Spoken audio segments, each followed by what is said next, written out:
L'histoire d'une ville par celle de ses morts.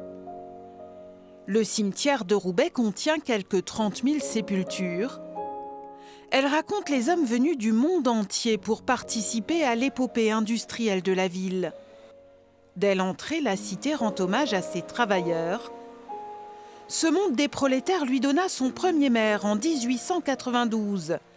Henri Carrette, un ouvrier du textile. L'Internationale en épitaphe. Debout les damnés de la terre, debout les forces. Cette influence industrielle va aussi avoir une influence sur l'orientation politique des maires de la ville. En l'occurrence Socialiste. Roubaix, ville sainte du socialisme, dont Jean Lebas fut le plus illustre des élus. Maire et ministre du Travail de Léon Blum, grand résistant mort en déportation avec son fils Raymond. À quelques pas de lui, Victor Provost, champion, lui, de longévité, 35 ans à la tête de la ville. Mais quittons l'allée des maires pour celle des non moins illustres capitaines de l'industrie.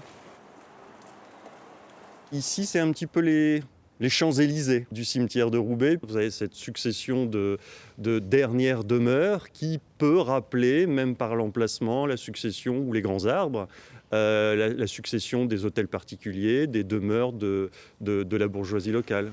Montrer sa puissance par-delà la mort, l'allée numéro 3 rivalise de magnificence au gré des chapelles des Cavrois, des Mottes ou des Mulliers. De véritables mausolées, souvent dessinés par les architectes qui édifièrent leurs villas. D'autres gloires locales se cachent dans des allées bien plus modestes. Qui dit Roubaix dit aussi cyclisme, et notamment le Paris-Roubaix, avec ici la tombe de Charles Krupland, qui est le seul Roubaisien à avoir gagné Paris-Roubaix. Double vainqueur en 1912 et 1914, Charles Krupland décédera dans un grand dénuement, aveugle et amputé des deux jambes. Un destin tragique pour le Taureau du Nord. Non loin de là, la Panthère Noire, Mamadou Ndiaye, ancien boxeur devenu guérisseur.